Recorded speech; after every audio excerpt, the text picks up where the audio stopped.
Magandang umaga po sa ating lahat. Petsa Mayo 31, 2020, alas 9 ng umaga. At ang Getsemani Christian Baptist Church, Barangay Dos, San Matthew, Sagala. Sa ating mga kapatiran na nakikinig sa mensahe, it is a blessing na tayo po ay nakamtan natin ang good health and long life. At ang kaligtasan ng virus sa bawat isa ay malaking blessing po mula sa Diyos. Kaya tayo po ay nagpapatuloy lagi na hindi faithful to serve the Lord.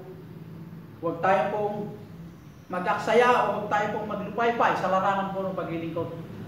Dahil ang Diyos hindi rin nagkulang. Dahil ang Diyos hindi rin po pumalya sa kanyang mga pangako. Tayo po ay babantayan ng Panginoon according to His own grace and mercy. Open with me your Bible sa Romans chapter 12, verse 14 down to 21. Open with me your Bible sa Romans 12, verse 14 down to 21. At ang sabi po ng banal na kasulatan sa verse 14, bless them which persecute you. Bless and curse not. Sa verse 15, rejoice with them that do rejoice, and weep with them that weep. 16, be of the same mind one toward another. Mind not high things, but condescend to men of low estate. Be not wise in your own consent. 17, recompense to no man evil for evil. Provide things honest in the sight of all men. 18, if it be possible, as much as lessen, and you live peaceably with all men. 19, dearly beloved, avenge not yourself, but rather give place unto wrath. For it is written, vengeance is mine, I will repay, saith the Lord. Sa 20, therefore if thine enemy hunger, feed them. If he thirst, give him drink. For in so doing thou shalt heap coals of fire on his head. Sa last verse, 21, be not overcome of evil, but overcome evil with good. Tayo manalangin mo, God Almighty, salamat o Diyos sa iyong mga salita namin nabasa. Salamat, Ama, sa lahat ng pagpapala at pinapagkaloob mo sa amin. At dalahin ko, Panginoon, tulungan mo ako, O Diyos, to expound the word according to thy grace and mercy, upang maunawaan po namin na ito po ang aming spiritual food, na kami po, O Diyos, tumibay sa panampalataya according to thy grace, na manatiling mainit sa larangan ng paglingkod sa magitan ng mga salita yung magbigay sa amin po ng right direction. At ganun din po, Panginoon, ang iyong salita yung bibigay sa amin ng katagan ng panampalataya. Dalain ko, Panginoon, ang bawat membro na i-safety mo sila sa virus. Ganun din po, Ama, na nagdaga mo kailang kalusugan, ganun po kailang buhay. Ano po ang kailang pinagkakitaan, i-bless mo sila, ang mga faithful giver, i-challenge mo ang mga unfaithful. Dalain ko, Panginoon, na hindi lang po sila, kundi ang aming bansa, na sa pamamagitan ng biyaya at kaawa po ng aming bansa, alisin po ang virus upang magpatuloy sa mga bawat churches sa pagtitipon na awitan at purihin ng banal pangalan. Hindi lang po sa aming bansa, kundi sa ibang bansa, Panginoon, na maraming na umatay sa virus. Ay pwede po, God, na kaawaan mo mga unsaved loved ones, unsaved, nasa kapaligiran po namin, upang magkaroon pa sila, O God, ng pagkakataon marinig po ang Ebanghelyo ng kaligtasan, na si Jesus lamang po ang paraan para makarating sa langit after this life. I pray, Father, na ingatan mo ang bawat isa. At salamat sa mga blessing in Jesus Christ I pray. Amen.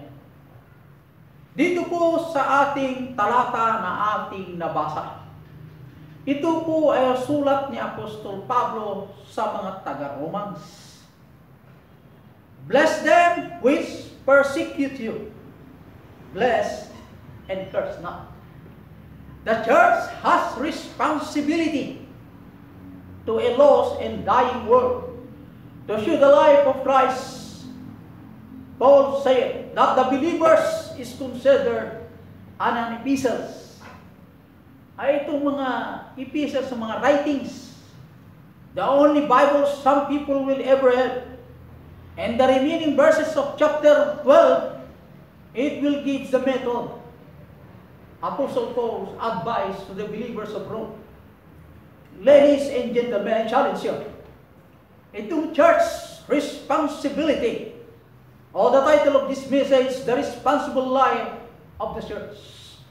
Yung pong responsible, ay tinutukoy po yung pong ating pong ibinibigay sa Diyos. Hindi po ang mga ating ikapo, kundi yung ating tungkulin sa Diyos sa larangan ng paggamit ng buhay na ito kung paano natin purihin ang Diyos. Iyon po ang gustong tumbok ito. Yung responsibility dapat natin gampanan. Kung paano ang Diyos matuwa sa ating pamumuhay Kristiyano na pansamantala sa lupang ibinigay ng Diyos. Unang puntos, sa verse 14, 15. Rejoice with them, sa verse 15, that do rejoice, and weep with them that weep. Unang puntos, examine our disposition. We should examine, Christian, our disposition. Disposition, ibig sabihin, our control or the power kung paano natin ginamit o gagamitin ang buhay o itong vessel na ito. Kaya, let examine ourselves. Yan ang tinutumbok nito. Kung kinukontrol ba natin ang ating katawan na ito sa paglilingkod sa Diyos. The Christian life is to be in direct opposition to the word, action, but also to the word's attitude. Ang mga Kristiyano ang tinutukoy ng Bible, yung mga saved by grace, Christians. Christ belong. Pag-aari po tayo ng Diyos. Ngayon, ang mga anak ng Diyos, itong buhay na mayroon po tayo, ay dapat magkaroon tayo ng oposisyon. Kumukontra yung words, action, yung sanlibutan na pagganap. Kung ito ba ay sumasang-ayon sa kalooban ng Diyos o hindi. At saka yung mga attitude o kaugalian, itong word na nilikha ng Diyos. Hindi po itong mga bundok, hindi po itong karagatan, kundi yung pong namamahala sa nilikha ng Diyos. Yung po attitude of those people who handle the operation of God what's created, katulad po sa nilibutan. Ngayon, kaya mahalaga ipag-pray natin ng ating presidente sa lahat ng kabinete at lahat ng elected official of the land. At hindi lang po sila, sa lahat ng mga tao dito sa Pilipinas, ipag-pray natin sila. Ngayigit sa lahat, makilala po nila ang daan papuntang langit, na hindi po ang relihiyon, hindi ang 10 utos, kundi si Kristo lamang na only begotten Son of God. Ang bugtong na anak ng Diyos, ang paraan lamang na ito po yung plano ng Diyos kung paano magkaroon ng kaligtasan dito po sa lupa. Ang unang puntos, examine our disposition. Kaya ang attitude ng word, magkaroon tayo ng oposisyon dapat. Hindi tayo sumang-ayon. Ang mahirap po, ladies and gentlemen, kung saan pa ang sinasabi ng Diyos na kontrahin, doon pa tayo sumang-ayon. Example, katulad po yung pong droga, turak, opisyal, ano pa? Pag-inom ng alak. Huwag na huwag kang pumapel, sumang-ayon. Iyon po ang tinutumbok. Let's examine ourselves if ever we are in the part of this world or opposition, yung mga bagay na attitude ng world. Letter A, response with consecration. Binanggit po ng Bible po yung affliction, persecute, bless and curse not. Yung pong affliction ay to unjustly and pitifully seek to harm. Our most common reaction is one of survival, and we humanly strike back when we are hurt, I should say. Karamihan sa bawat mananampalataya, affliction yung sinaktan ka emotionally, physically. Karamihan kasi sa tao, pag sinaktan mo emotionally, physically, nadali ang physical, nadali inside. Both. Ngayon, pag tayo po'y nasaktan, tayo po ay gaganti rin kung paano magbigay yung tao ng affliction sa atin. Yun po ang karamihan o mostly attitude ng mga tao. Ang mahirap dyan, kung ang Kristiyano ay pumapapel o sumasang-ayon yung ganyang ugali. It is the hardest things and the word not to respond. If we could only learn not to answer, but God, or let God do the answering. Ang iwanan naman yung mga kapatid. Let God do the answering. Kung tayo po ay sinaktan emotionally at physically, let God do the answering. Ang Panginoon ang maghihiganti para sa atin. O ang Diyos ang namamahala, yung kung nagpe-persecute sa atin. Pag ang Diyos ang kumilos, mas matindi pa yung inaakala natin. Ayun. Kaya, ang sabi po ng Bible, and curse not, huwag kang gumanti na naayon po kung ano ang in-inflict sa iyo. Bakit? Isang example. Example, sa Lucas 23 verse 34. Father, forgive them for they know not what they do. Nung sinaktan si Jesus Christ at umagos ng dugo, bukod po doon physically na umagas ang dugo, siya po ay sinaktan din inside. Ano yun? Patuloy yung blasphemy. Inaamin ng Panginoon, siya po ay anak ng Diyos, pero rineject ng mga tao. Inaalipusta, nasaktan siya. Pero he still obey his Father's will. Kaya, hindi siya gumanti kung paano siya dumugo, kung siya ay nasaktan. Hindi po iyan ang iginanti sa mga tao na nag-persecute sa kanya, kundi ang sinabi niya, Father, forgive them. Siya ay bumato para sa kanila, yung kapatawaran, yun po ay tinapay. Binato siya ng bato o binato siya ng evil na bato, siya ay gumanti naman, tinapay. Yun o, forgive them, for they do not know what they do. Hindi lang po yan ang example, mga ating minamahal. Yung sa Acts 7:16. Acts 7:16. Ito po ay magandang example katulad po ni Stephen. Si Stephen na anak ng Diyos. Nung siya po ay nangangaral, binato naman siya ng evil words. Hindi lang evil words. Binato siya ng bato na talagang bato. Iba pa yung magmula sa bibig na salita na evil para sa kanya.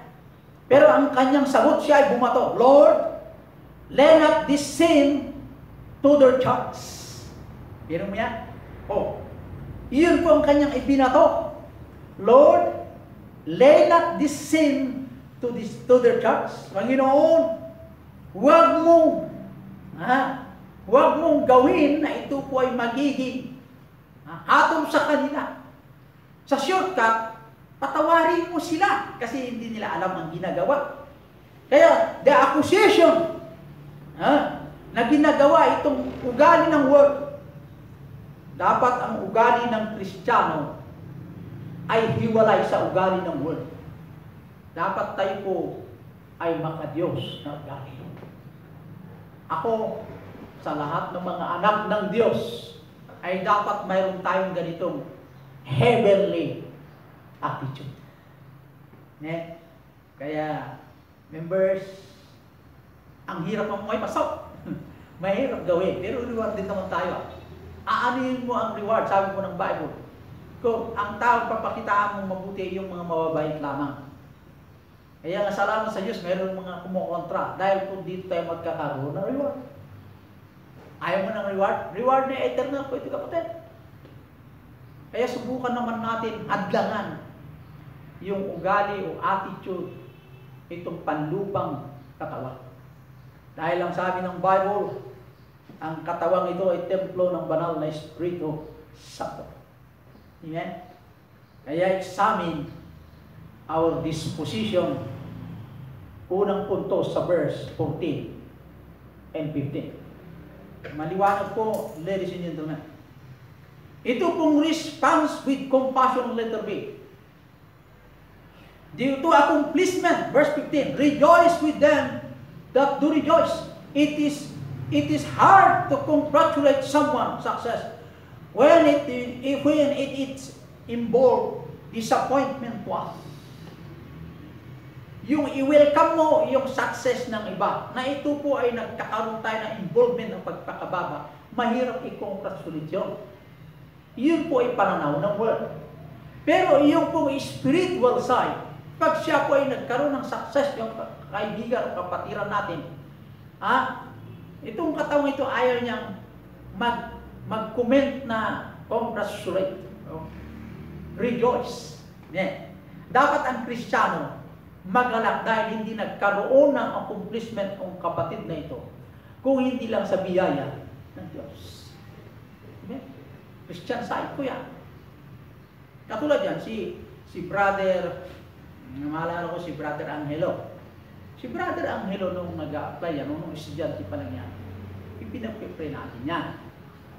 Hanggat nung siya po ay nagtapos at nag-a-apply, hanggat nakapasok at hanggat nagkatrabaho, ay isa sa mga success physically yan. Pero hindi niya nakamtan lahat yun. For without prayers. Ganun yan, kapatid. Dapat tayo magalak. Amen, kapatid. Yes, sir. Naturally yun. I-pray. Magkaroon tayo ng praising to God and congratulate the person. Accomplishment at the past. Okay? Ganun yun eh. Ito naman pumapalya. Ito naman frustrated. Magpasalamat tayo mayroong frustration nga. Sa dahilan, mayroong plano ng Diyos na gusto niya pang iparating sa bawat nagkaroon ng frustration. Yung hangad na magtrabaho, hangad ng ganitong marating niya, hindi nararating. May plano ang Diyos dyan. Huwag natin lang apurahin at huwag natin pangunahan ang Diyos. Ay, may clear, ladies and gentlemen. Maliwanag po yan.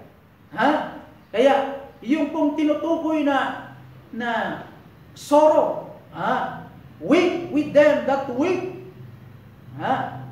Yung compassion injects itself into the other person's feeling. Tingnan niyo po. If a person undergoing sorrow does not need a critic or advisor. Ang taong malungkutin may problema, hindi niya kailangan ng advisor. Ang kailangan niya po ay comfort. Di ba? May problema itong mga young people. Ang kailangan nila, comfort. Mga members, yung nanghihina, may problema, spiritually, comfort. Yung malasakit. May advice kasi mula sa sanlibutan, i-counsel mo siya. Iba rin po yung advice spiritually. Ang unang na dapat marating sa nanghihina in the faith is comfort. Kailangan nila the comforter, which is the Holy Spirit. Kaya, ipag-pray ka agad ng members na nanghihina. Okay, amen? Kaya yun po, involved in their sorrow. You need to genuinely become emotionally involved in their sorrow. Kaya nga ako ay isang bilang alagad ng Diyos or as a pastor or bishop or elders of the church. Pag nakita ko may problema, ang una sa akin pag-pray ko yung tao, then, i-comfort ko siya. Karamihan, hindi rin maintindihan. Comfort. Mahalaga yung spiritual comfort. Saka yung pong tinutukoy i-counsel, heavenly counseling. Pangalawang puntos. Verse 16. sa 12, verse 16. Be of the same mind, one toward another. Mind not high things, but condescend to men of low estate. Be not wise in your own concept. Sa verse 16, exhibit their doctrine. Una, we should examine our disposition. The control, how to use this body to glorify the Maker. How to comprehend to the world. How to deal with the attitude of this world. The Bible says we should learn how to oppose the work of this world in the attitude that is working at present. Ngayon, dito sa pangalawang punto sa exhibit the doctrine, the Bible doctrine. The corresponds of the mind. Be of the same mind and one toward another. The world needs to see us thinking the same thing. Yung sanlibutan gusto nila ang sa world na makita sa atin yung attitude na makikomprehend po tayo sa takbo ng world. Pero the Bible says, matututo po tayo huwag makikomprehend mula sa mind at sa ating heart ay yung pong patakbo ng world. We should not agree, but we should agree to the principle of the doctrine of the Bible. Nothing is more offensive to a lost man than to see a church bickering among themselves. Mas magandang tayo po ay inaalipusta rather than na hindi na tayo inalipusta dahil makipagkaibigan tayo ng world. It is better to stay in the landmark of faith na tayo inaalipusta dahil po doon kaysa yung sumang-ayon ka, hindi ka inaalipusta. Amen? Kaya, maliwanag po, yung ating mind should comprehend. Pero, ang ating mind should not condescend to the will of this world. Yung pong mind na meron po tayo, ay nakopya yung mind ng makalangit.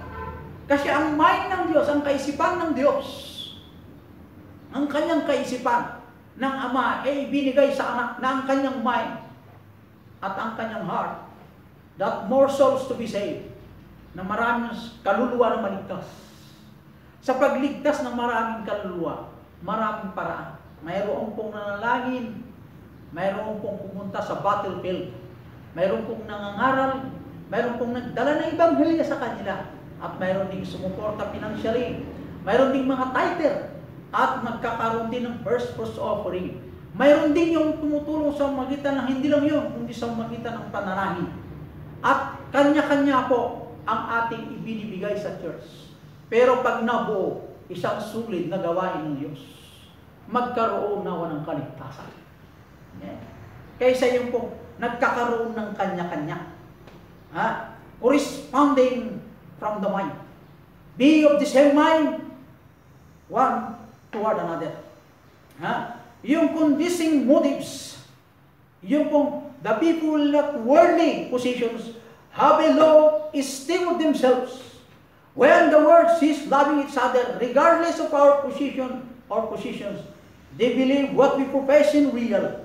Tingnan niyo pong maigi mga kapatid, yung convincing motives, yung ating pong good testimony.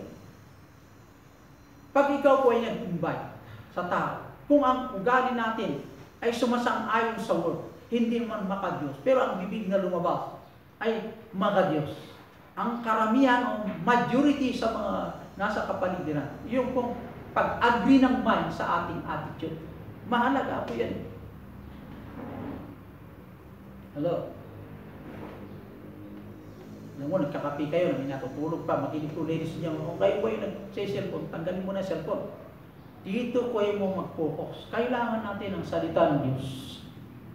Makinig na maigi. Iyon pong ating pong motives, yung mga plan ng mind. Kailangan ang mind na ito ay may divert. Dahil tayo po ay anak ng Diyos. Dahil ang ating mind should have the attitude, yung pong mula sa langit. Matuto naman tayong mag-reject, matuto naman tayong hindi sumang-ayon. Dahil sa mind, dapat magkaroon ng comprehend sa ugali na tayo po, pag ikaw po ay nakainom ng alak, sa ayaw mo't gusto, basta nakainom ka ng alak, sumasang-ayon sa paglakad. Nalasing ka, kumakad ka, alam naman straight. Siyempre, pag ganyan-ganyan, alam ng mga men yan. Ang si Alex, nakainom. Siyempre, lumakad yan, pag ganyan. Sumasang-ayon. Pero pag matinong pag-iisip, matinong ang heart, lumakad, maayos yan. Hindi, ganun yan. Ganun din ang salita ng Diyos. kailangan po tayo magkaroon ng pagsasang-ayon. Kung ang sabi ng Biblia, ang mga women's dapat magpalda, sumasang-ayon yung katubuan ng banal na salita sa kanilang pagganap. Ito yung mga habit o dapat ugaliin natin na sumunod. Amen? Mga ladies na, iba ang tinitingnan. Hindi alam niyo mga ladies. Mahal tayo ng Panginoon, bawat isa. Yung mga ugali ng bawat isa, mahalaga ang testimony. Pangatlong puntos. We should express or they express their duty. Express. Christians are to be salt and light in decaying and deceitful world. Ang ibig sabihin ng Christians to be salt.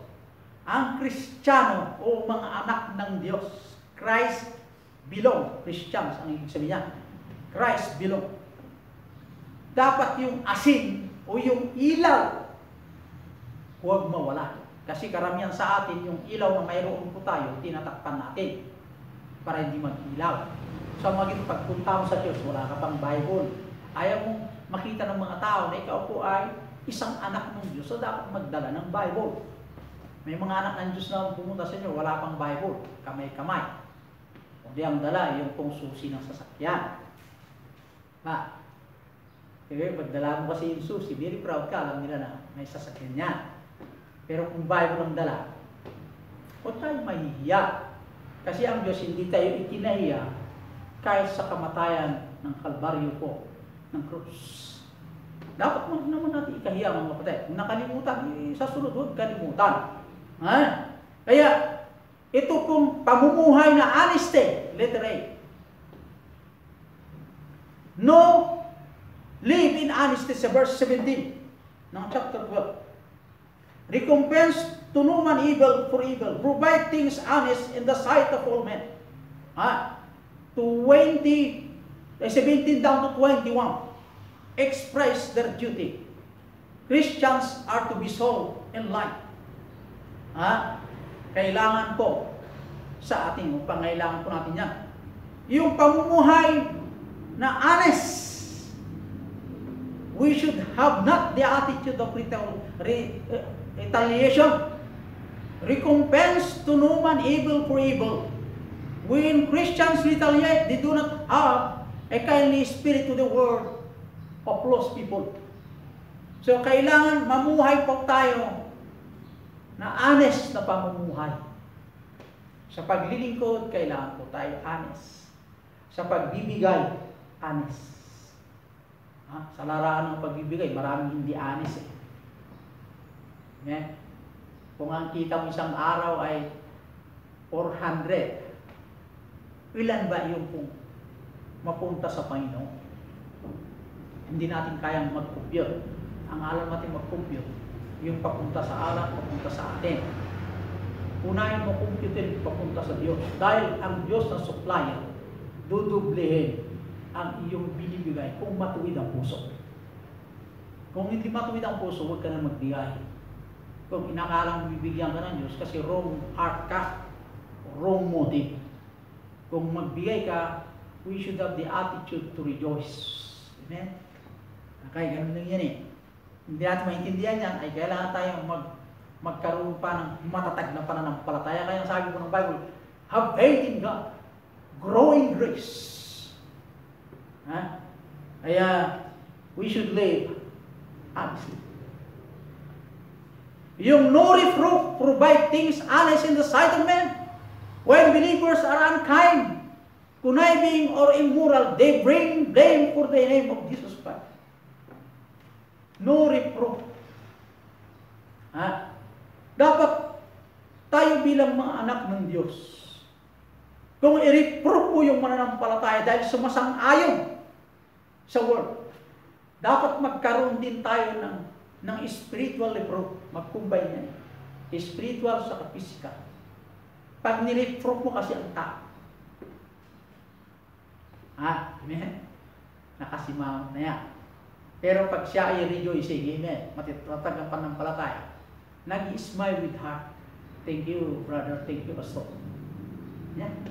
Pero kung nakasimangot at mo sumalis, carnality po yan, that is from the flesh. Right? Gaganti yan. Ibang klaseng pagganti. Oh, amen. That is from the flesh. We should have an attitude to live honestly, to live in harmony. Anong harmony? If it is possible, as much as lieth in you, to give you clothes that there are some who are impossible to live peacefully, as much as lieth in you. Meaning to say, we should have in harmony to live what the Bible says. Mayroon ng harmony. Kung sana sa choir, maganda yung magsama yung alto at saka itong tenor. Maganda, harmony. Walang silang. Kung sa mumuhay natin may pagkasilang, hindi maganda tuno. Ibig sabihin, hindi maganda ang maglilingkod. Dapat mayroon po tayo niya. Ang nagbibigay yan nandun. Kung ikaw ay willing, paggamit ang buhay mo. We should live in humility. Pagpakababa. Karamihan sa kasi sa mga men, ang bawat isa sa atin, ay hindi natin po ini-apply yung katotohanan, kundi tayo po ay may boastfulness o pride na minana natin from the flesh. Ito ay mula kay Satan. Dapat magkaroon tayo ng humility. Iyon po ay binisab si Jesus Christ. We should live in holiness. Banal na pagkabuhay. Dahil doon natutuwa ang Diyos. A blessed morning. Good day.